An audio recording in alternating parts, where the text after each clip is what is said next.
Video of finding the area between two curves, and in this particular case we're going to have one with no boundaries, which means there's no x equals or x equals, and so the boundaries are going to be created by the intersection points, and in this particular problem there's multiple intersection points.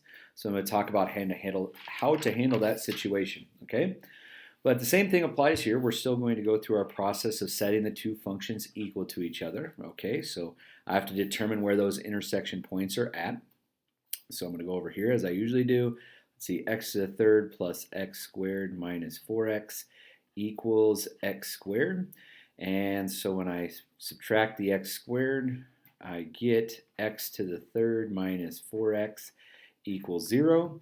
And in the process of solving this, I would factor out an x, and I would get x squared minus 4 equals 0. And if I factor this polynomial, I would get x plus 2. Oh, I erased that on my way there. X plus 2 and x minus 2. So I did that rather quickly, but general algebra factoring there. Okay, so my intersection points occur at x equals 0. X equals negative 2, and x equals positive 2. Now I'm going to write that in, I should probably write that in order here. So let me go,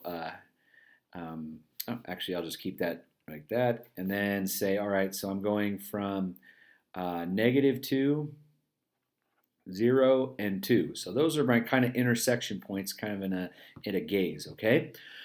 So within that idea, we have two different regions here. We have a region from negative 2 to 0, and then we also have a region from 0 to 2. Now, just like we did in the when we have multiple intersection points, we have to determine who's on top, okay? So I'm going to go through that process here. We have, I'm going to call this function f of x. Let's make that blue. I think I've been traditionally keeping with that. So f of x is the first function, and g of x is the second function, okay? And again, we don't have an x equals. We're not bounded by any lines here, so therefore the intersection points create those boundary lines. And so in this case, I have an intersection point. I have three intersection points. So I have a region between negative 2 and 0, and again from 0 to 2. So as I've done in the past, here let me erase this here, and I'll write those intersection points above. So I need to determine now that I've found those intersection points right here, is I need to determine who is on top within those areas. So again, my intersection points occurred at x equals negative 2, 0, and 2. So I need to determine who encloses the top between negative 2 and 0. And then also the opposite would be the case where from 0 to 2.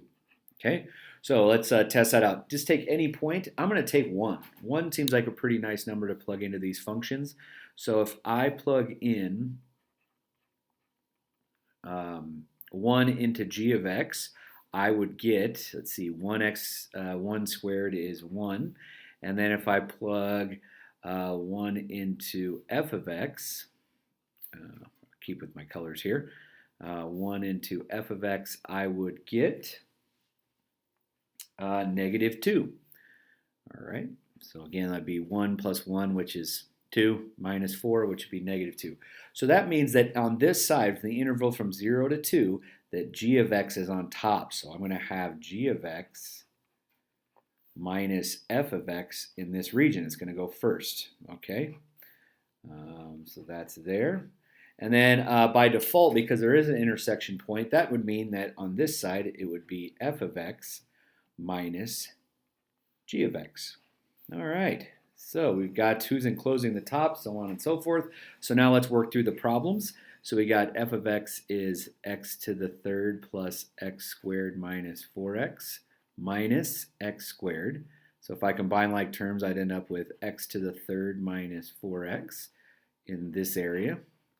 All right, and then of course in this area here, I have let me try to keep this consistent here. Sorry, clerical errors here. So we got, let's see, x to the third minus 4x, and we're going from this side, we're going from negative 2 to 0 dx, and then on this side, we're going And if I'm going to kind of speed the process up, but remember, it would be the opposite of this. So it would be negative x to the third minus 4x dx. Okay, maybe speed up the process. And on this side, we're going from 0 to 2. And again, because that g of x has the higher y value, he's the one that goes first. And previous, just like that. So now I got two problems here. So again, I'm going to take, let's see, f of 0. So if I plug 0 into this function, oh, hold the horses. I do this once in a while. I got to make sure I take the indefinite integral of this. So if I have, hopefully you were stopping me on that.